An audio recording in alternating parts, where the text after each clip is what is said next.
apart, to divergence rather than convergence. Let me just give you one example.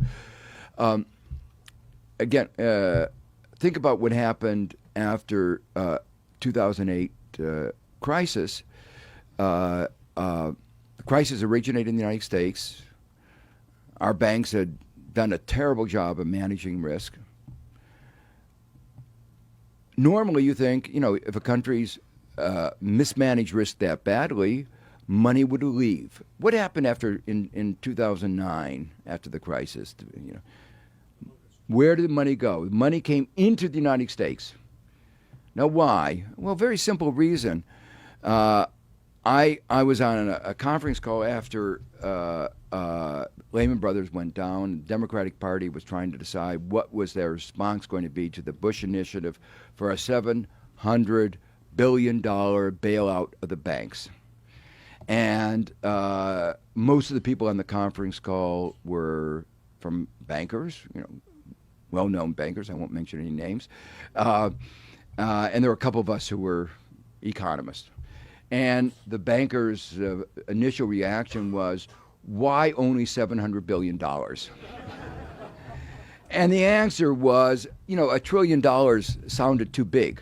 But don't worry, if you need more, there's more for you when you need it. So, don't get upset. This is just the first beginning of the bailout if you need more.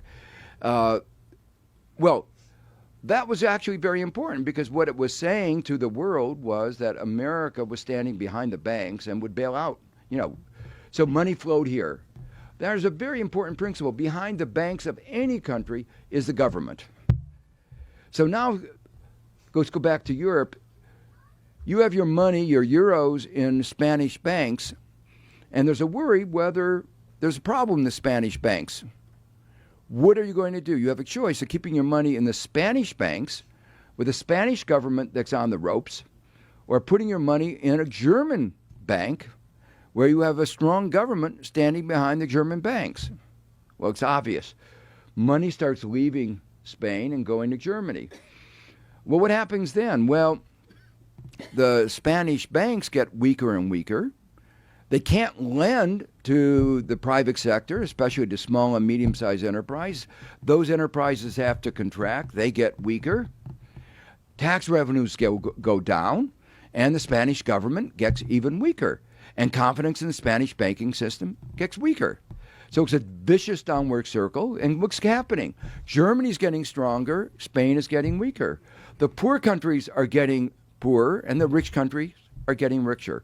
So they had created unintentionally the system of divergence. And there are several other aspects of this kind of divergence. Free mobility of labor meant the most talented people, the people who were most easily could get jobs in London, would leave Greece, leaving those who were unskilled labor behind. So capital was leaving Greece, talented labor was leaving Greece, and no wonder then the Greek economy wasn't functioning very well. But think about that. The debt was a burden on anybody who stayed in Greece. But you didn't have to pay back the debt if you moved out of Greece. It's a very strange system. You inherit debt, but only if you stay in Greece. So again, the system of place-based debt created an incentive for people to leave the poor countries and move to the rich. But then, of course, the system of fiscal constraints meant that Greece could, and Spain and the other couldn't invest in infrastructure and technology and education, again, leading to greater divergence between the rich and the poor. So this was another example of a built-in structural problem that made it impossible for anybody, no matter the best of policymakers, to deal with it. Maybe most fundamentally was the following. When you fix the exchange rate, it means that if your exchange rate may be out of kilter. Economists believe very strongly in the use of prices as a way of adjusting. If your exchange rate is wrong, it means your imports are greater than your exports. And that means you have to borrow money to finance the deficit of imports over exports. But what happens if nobody's willing to lend you money to finance your imports. Well, that's a crisis. Well, normally what happens is the exchange rate adjusts and makes your exports cheaper and your imports more expensive, and that's the way you bring back imports to exports. But they couldn't do that because the exchange rate was fixed. That was what it was meant to be in a single currency. So what matters, though, of course, is what we call the real exchange rate. Exchange rate taking into account price levels in different countries. So there were two other ways of equilibrating, of adjusting. One, prices in Germany could go up, and the other one is prices in Greece could go down. Well, you can say, what difference does it make? Aren't those equivalent? And the answer is no. When prices go down, let's call it internal devaluation. When prices go down, think about, the people in Ireland or Greece owe money in euros. You borrow money to buy a house, you owe money in euros. Just like we borrow money and buy, a mortgage in dollars. What would happen if all of a sudden you're told that your wages are going to be cut by 25 or 40%? You borrowed money assuming that your wages are going to be roughly the same as they are today. And all of a sudden you're told by Germany, I'm sorry, that was a nice idea, but you're going to have to take a 25 or 40% wage cut. Well, you get economic chaos. People can't pay back their debts. The banks are even weaker.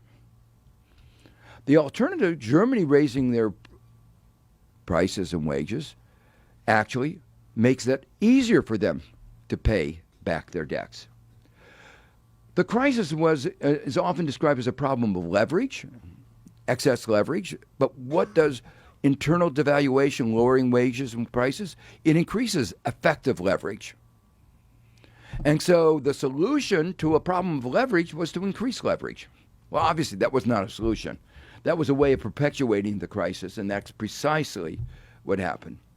They didn't build in any mechanism for forcing the countries with surplus, like Germany, to adjust their surpluses to raise their prices.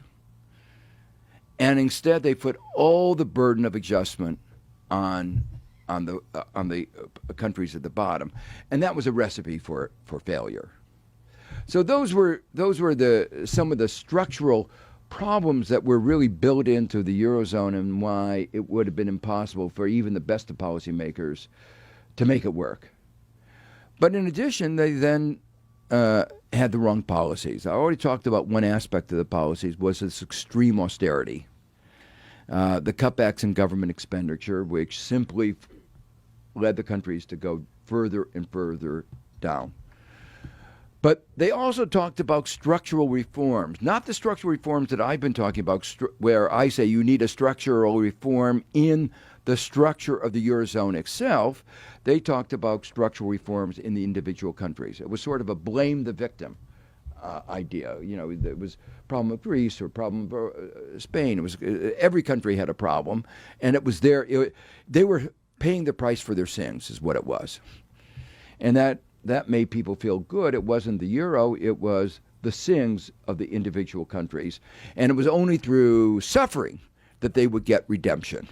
So that was the sort of idea that people had in mind. So suffering and the reform of the structural of the economy. But when you started looking at the structural reforms that they were arguing for, your mind began to spin and you understood something else was going on. Let me just give you one example that I find so illustrative. Greece was having this terrible crisis. GDP was down 25%. I thought, unemployment was 25%, youth unemployment 50%. And the Troika, this IMF, ECB, European Central Bank, and the European Commission that were administering the programs, said to Greece, began a discussion, you have to change your regulations about fresh milk. Yeah, you look puzzled. I'm literally through. How many days old should milk be and still be labeled fresh? Greece had a regulation that it was 4 days. If it's older than 4 days, it's no longer fresh. And the Troika said, we want 10 days. Now you say, why are they meddling into the definition of fresh milk? Well, it turns out, I've asked around. I think I found the answer, and that is the Dutch milk producers wanted to be able to ship their milk from Northern Europe down to Greece, and they couldn't do it in 4 days. And they wanted to be able to sell their milk that was 7, 8 days old as fresh milk. But of course, if you were thinking about this from the perspective of Greece, this would hurt Greece. Greece's farmers would not be able to compete with the industrial milk of Netherlands. Their employment would go down, their incomes would go down, their imports would go up. So their balance of payments would be worse off. Their GDP would go down. This was not in the interest of Greece. But the Troika was not asking what was good for Greece. They were asking what was in the interest of some special interest all over Europe that were having a field day now that Germany was running the show. And there are many other examples of that I talk about in the book. And I say, it's fascinating. It's sort of a detective work, but it's mystifying all at the same time. So let me be very quick. Where do you go from here? Well, to me, there are basically two directions. You either have to have more Europe or less Europe. The halfway house where they're now doesn't work. More Europe would be the kinds of reforms that are needed to make a single currency work over a diverse group of countries, like common deposit insurance, so money doesn't run out from Spain when there's a problem. Some way of facilitating countries borrowing in euros collectively, a reform of